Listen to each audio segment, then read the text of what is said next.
All right, ladies and gentlemen, welcome back to another episode of I have no idea what the I'm doing. Today, we're working on my 1988 535is. I'm just trying to get this thing started. If you guys don't know, my friend Scott Winter, or you guys may know him as Scott Anthony, used to own this car. He bought it with the engine was kind of torn apart. This DME is a E34 DME. It has a newer Motronics 1.3 software in it. Whole harness has to be swapped over to the Motronics 1.3. He did that, got it running, then I bought it. I'm trying to get it running today. I did have it running before, but it's been sitting for like 2 years, had bad gas, fuel pump died. There's a slew of other issues I'm trying to figure out right now. I don't think the DME has power right now. I don't have any spark. I do have fuel now. I put new injectors in, and I know these are different injectors. I'm just trying to get the thing to run. These injectors, if you guys can see how nasty they are down in there. Yeah, like this one.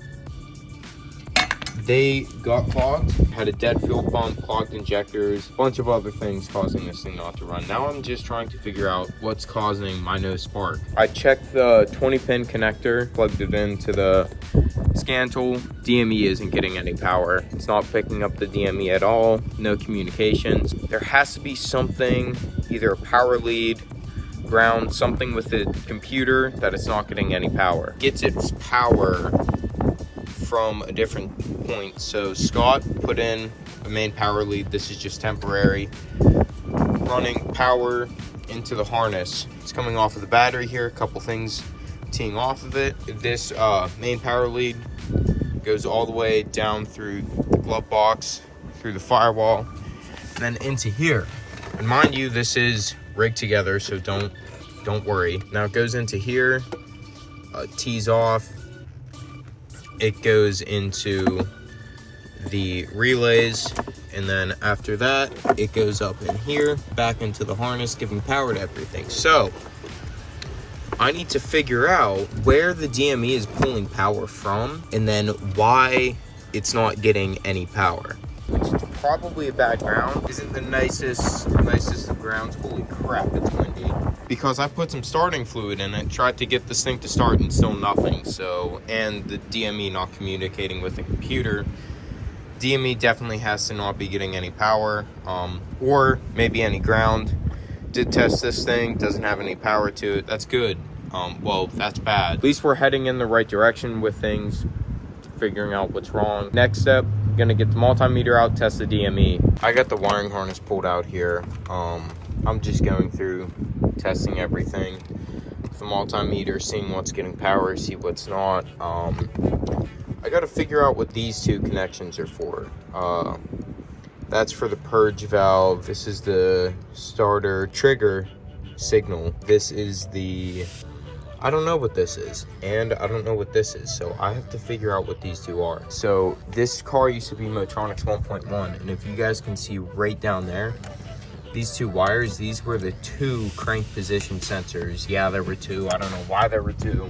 Now it's moved up to the front here, and then this is the spark signal sensor, and then these two come out here, and then they clip into there. Fuel pump's not triggering too, so that's another reason why this thing isn't starting. And the fuel pump won't trigger if the crank position sensor is bad or it's not plugged in. That's why I'm trying to figure out what this thing is for, because this plugs into the rear crank position sensors, but they shouldn't be being used right now because this is Motronics 1.3. I need to look up a wiring diagram for this harness, get everything labeled and figured out with this. I did figure out the DME is getting power. When you plug in this thing, idle air control valve, if the DME isn't getting power, this thing won't click and it won't hum. They like sit there and they hum. It was doing that. Unplug the DME, turn the key on, stop doing that. So DME definitely is getting power, it is getting signal. I just got to figure out why I don't have any spark and why the fuel pump isn't working. I think that's related together. I think that's crank position sensor issue, because if the DME isn't picking up the crank position sensor, it's not going to trigger the fuel pump and it's not going to trigger spark. So that makes a lot of sense now. I'm going to test the resistance on the crank position sensor, see if the sensor's okay. I don't know, it might have went bad just sitting there. I don't know how it would have. Normal fuse box and everything's up there and all the other relays, but this is the starter relay, and then this is the fuel pump relay for the Motronics 1.3. This relay is dead. On the relay diagram, the actual switch is 30 to 87. So if you just look on here, 30, 87, then you go over here, you can jump it. I jumped it, fuel pump kicked on, everything's good. I did replace the fuel pump in this car because it did die. Now we have fuel. I'm gonna throw a good fuse in there, it should be good. I don't know what's going on with our spark. Still thinking crank position sensor, I need to still test that. We're gonna check the crank position sensor now. I think that's what's causing my problem. I did have a bad fuel pump relay, but even so, I put a good relay in and it's still not working. But I did test the relay. The relay, I put power to the relay and the relay doesn't click. When you go to trigger the fuel pump, it reads the resistance on the crank position sensor. And if the crank position sensor is bad, it's not going to trigger the fuel pump. And when you're cranking, if it doesn't have signal, it's not going to fire the spark plugs. I got my multimeter here. Holy crap.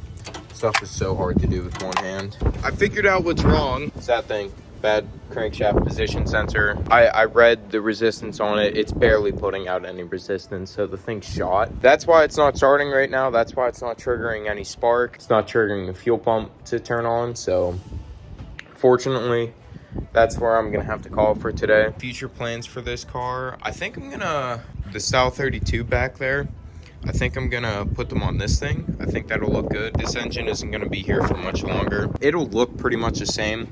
It'll just be the... Sorry about today's video, guys. I know you wanted to hear that thing fire up. I just don't have a good crankshaft position sensor right now. So it is what it is. We'll get a good one, start it up, make sure all the wiring is good for the new engine. I'll take a day and then swap the engines out. Well, I got to get my hands on it first. I'll probably have to go down to Scott's shop and help him pull it or something like that. But all right, guys, peace out.